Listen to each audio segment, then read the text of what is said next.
On va commencer par une question très simple. Pourquoi est-ce que des millions de personnes dans le monde disent que le français est une des langues les plus difficiles à apprendre? Parce que franchement, quand on parle français depuis qu'on est né, on ne se rend plus compte de la folie du système. Pour nous, tout paraît normal, évident, logique. Alors qu'en réalité, pour quelqu'un qui apprend, c'est un parcours du combattant linguistique. D'ailleurs, petite question pour toi. Si tu devais expliquer à un étranger pourquoi on écrit beaucoup mais qu'on prononce beaucoup, tu dirais quoi? Réfléchis vraiment 2 secondes. Si tu n'as pas de réponse claire, rassure-toi, personne n'en a. Et c'est là qu'on entre dans le premier grand mur du français, la prononciation. Parce que Allez, je vous prends un peu de temps pour vous demander de soutenir la chaîne. Derrière chaque expression française, il y a une histoire. Et derrière chaque vidéo de la langue française, il y a surtout des heures de recherche, d'écriture et de passion. Si ces vidéos vous apprennent quelque chose, si elles vous font sourire ou simplement aimer encore un peu plus notre langue, alors sachez qu'il existe plusieurs façons de soutenir la chaîne. Vous pouvez par exemple contribuer sur Tipeee. Même un petit geste fait une vraie différence pour continuer à créer du contenu de qualité. Vous pouvez aussi booster les vidéos, laisser un super thanks ou simplement liker et commenter. Ces actions, qui semblent toutes simples, aident énormément la chaîne à grandir. Il existe également les abonnements premium pour ceux qui souhaitent aller plus loin et accéder à du contenu exclusif. Dans la description, vous trouverez aussi des liens de produits en affiliation et bien sûr la boutique officielle La Langue Française avec des carnets, des stylos plumes et des objets pensés pour ceux qui aiment écrire et aimer les mots. Merci sincèrement à toutes celles et ceux qui soutiennent la chaîne, parce qu'au fond, cette chaîne, elle existe surtout grâce à vous. Le français, c'est probablement la seule langue où tu peux écrire 8 lettres pour en prononcer 3. Regarde un mot comme oiseau. O-I-S-E-A-U-X. 7 lettres. Et on dit oiseau. Si tu apprends le français et que tu vois ça pour la première fois, tu te dis forcément qu'on se moque de toi. Même chose avec beau, o, o, o. À l'écrit, tout change. À l'oral, tout sonne pareil. Donc un apprenant doit non seulement mémoriser les mots, mais aussi apprendre à ignorer la moitié des lettres. C'est un peu comme lire un message où on aurait décidé que certaines lettres sont décoratives. Et là, on n'a même pas encore parlé des lettres muettes, parce que le français adore les lettres muettes. Il en met partout, à la fin des mots, au milieu, parfois même au début. Tu écris fils et fils exactement pareil, mais tu ne les prononces pas pareil. L'un se dit fils, l'autre fil. Logique? Absolument pas. Si tu es francophone et que tu n'avais jamais réalisé ça, mets un like maintenant parce que ça veut dire que ton cerveau a automatisé un truc complètement absurde depuis des années. Et puis il y a les sons impossibles, le fameux U français. Essaye de le faire expliquer à un anglophone. Non, ce n'est pas OU. Non, ce n'est pas U. Non, ce n'est pas I. C'est entre les trois. Et là, tu vois la personne en face qui commence à regretter d'avoir choisi le français. Même chose avec les nasales. En, on, un. Pour nous, c'est naturel. Pour quelqu'un qui apprend, c'est comme si on lui demandait de parler en ayant un rhume permanent. Et encore, ça c'est quand on prononce les lettres, parce qu'il y a aussi le moment où elles disparaissent. Je ne sais pas devient je sais pas. Tuer devient t. Il y a devient ya. Donc non seulement l'apprenant doit apprendre le français, mais aussi le français que personne ne parle réellement. D'ailleurs, dis-moi en commentaire, est-ce que toi, dans la vraie vie, tu dis vraiment je ne sais pas ou tu dis je sais pas? Sois honnête. Et ce qui est encore plus perturbant, c'est que parfois la prononciation change, sans prévenir. Plus. Tu peux dire plus ou plus. Et selon la situation, ça veut dire l'inverse. Si tu dis j'en veux plus, ça peut vouloir dire que tu en veux davantage ou que tu n'en veux plus du tout. Imagine apprendre une langue où un même mot peut vouloir dire oui et non selon l'intonation. C'est du sport. Mais là où le cerveau d'un apprenant commence vraiment à chauffer, c'est quand il comprend que la prononciation ne suit pas toujours l'écriture, et que l'écriture ne suit pas toujours la prononciation. C'est le moment où tu réalises que le français n'est pas une langue phonétique. Et ça change tout. Parce que dans une langue phonétique, tu lis ce que tu vois. En français, tu interprètes, tu devines, tu espères.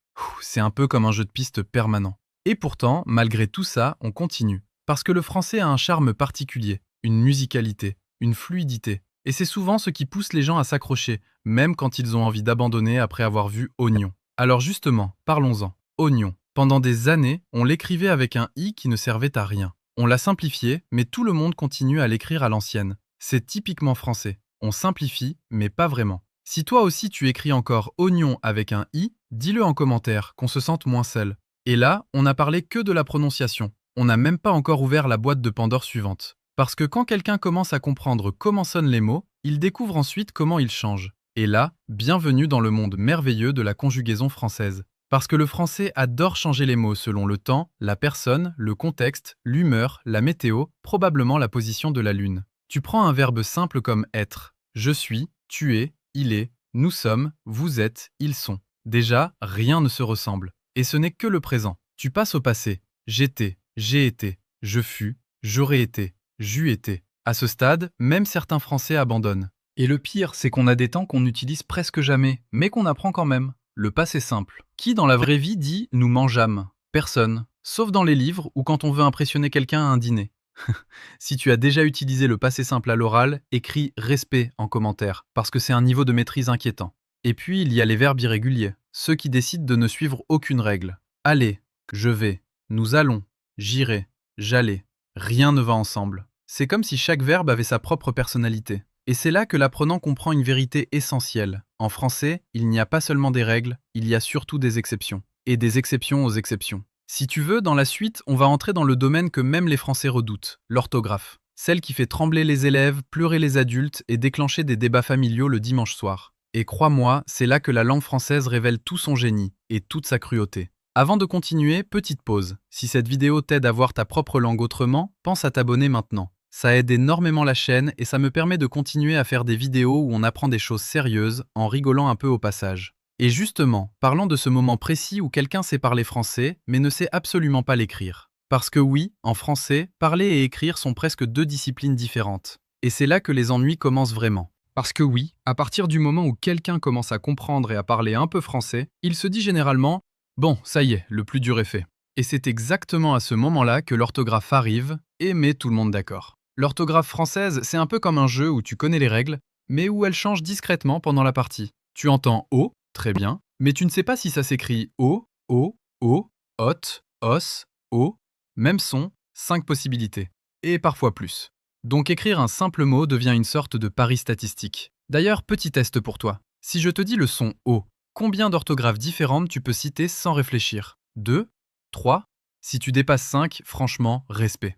Et le problème, c'est que le français adore l'histoire. Beaucoup de lettres qu'on écrit aujourd'hui ne servent plus à rien à l'oral, mais on les garde parce qu'elles existaient il y a des siècles. C'est magnifique culturellement, c'est infernal pédagogiquement. Prenons temps. On écrit un P et un S qu'on ne prononce pas. Doigt, un G totalement discret. Femme, 2 M, mais on dit femme. Donc un apprenant doit comprendre que ce qu'il entend ne correspond pas forcément à ce qu'il doit écrire. C'est comme si on lui demandait de mémoriser 2 versions de la même langue. Et là, on arrive au moment où même les francophones transpirent. Les accords. Parce que le français adore accorder. Les adjectifs, les participes passés, les noms, tout doit s'entendre bien ensemble. Sur le papier, c'est élégant. Dans la pratique, c'est un chant de mine. Le fameux accord du participe passé avec avoir. Alors là, si tu as déjà hésité entre les fleurs que j'ai cueillies et les fleurs que j'ai cueillies, mets un like immédiatement parce que tu fais officiellement partie du club des survivants. Et le pire, c'est que même après des années d'école, beaucoup de Français ne sont pas sûrs. Ce qui veut dire qu'un apprenant étranger doit maîtriser une règle que même les natifs contournent parfois en changeant la phrase. Et ça, c'est très français aussi. Quand on ne sait pas écrire un mot, on reformule, on devient stratège. On écrit les choses que j'ai prises au lieu de tenter un accord dangereux. Mais ce n'est pas tout, parce qu'en français, il n'y a pas seulement l'orthographe, il y a aussi les homophones. Les mots qui se prononcent pareil mais ne veulent absolument pas dire la même chose. Vert, vert, vert, vert. 4 mots, un seul son. Pour quelqu'un qui apprend, c'est comme si chaque phrase était un QCM caché. Et là, dis-moi en commentaire, lequel t'as le plus traumatisé à l'école ? A ou A ? Et ou et ? Son ou son ? On a tous une vieille blessure grammaticale. Ce qui rend le français encore plus déroutant, c'est que certaines règles sont logiques, mais seulement la moitié du temps. Par exemple, le pluriel, on ajoute un S, facile, sauf pour cheval qui devient chevaux. Et là, on découvre qu'il existe des familles de mots avec leurs propres exceptions. Et c'est exactement ce moment où l'apprenant réalise que le français n'est pas une langue, c'est un univers avec des lois locales. Et puis il y a un autre piège redoutable, le genre des mots. Pourquoi une table est féminine et un bureau masculin ? Pourquoi une moustache est féminine et un camion masculin ? Il n'y a aucune logique visible, il faut mémoriser. Point. C'est comme si chaque objet avait décidé de choisir son identité grammaticale tout seul. Imagine apprendre une langue où une chaise est une dame et un tabouret un monsieur. Si tu te trompes, toute la phrase change. Et encore, on ne parle même pas des mots qui changent de sens selon leur genre. Un livre, une livre. Un tour, une tour. Là, ce n'est plus de la grammaire, c'est un piège. Si t'es encore là dans la vidéo, dis-moi courage en commentaire, parce que tu viens de traverser la zone la plus dangereuse de la langue française. Mais ce qui est fascinant, c'est que malgré toutes ces difficultés, des millions de personnes choisissent quand même d'apprendre le français. Et pas juste pour commander un café à Paris, pour lire, pour travailler, pour comprendre la culture. Et c'est là qu'on touche quelque chose d'important. Si le français est compliqué, ce n'est pas seulement parce qu'il est mal fait, c'est aussi parce qu'il est ancien, riche, chargé d'histoire. Chaque exception est souvent un vestige du passé. Le français a hérité du latin, du grec, des langues régionales, des influences étrangères. C'est un mélange. Et ce mélange crée une langue pleine de nuances. Parfois trop de nuances. Par exemple, on ne dit pas seulement marcher. On peut dire se promener, déambuler, arpenter, flâner. Pour un apprenant, c'est magnifique, mais épuisant. Et c'est peut-être ça le vrai paradoxe. Ce qui rend le français difficile, c'est exactement ce qui le rend beau. Parce qu'avec cette complexité, on peut être extrêmement précis. On peut jouer avec les mots, on peut nuancer, on peut être élégant, ironique, poétique. D'ailleurs, si tu aimes ce genre de contenu où on décortique la langue sans se prendre trop au sérieux, abonne-toi maintenant. La majorité des gens regardent sans s'abonner, et c'est dommage, parce que c'est comme lire un bon livre et oublier de tourner la page suivante. Et avant de terminer, j'ai envie de te poser une dernière question. Selon toi, qu'est-ce qui est le plus difficile en français? La prononciation, la conjugaison, l'orthographe ou les règles absurdes? Écris ton choix en commentaire, je suis vraiment curieux de voir les réponses. Parce qu'au fond, oui, le français est compliqué, parfois illogique, souvent exigeant. Mais c'est aussi une langue qui permet de dire des choses très fines, très précises, très humaines. Et peut-être que c'est ça, la vraie raison pour laquelle, malgré toutes les difficultés, des millions de personnes continuent de l'apprendre. Parce qu'une langue facile, on l'utilise. Une langue complexe, on la découvre. Et le français, lui, se découvre toute une vie.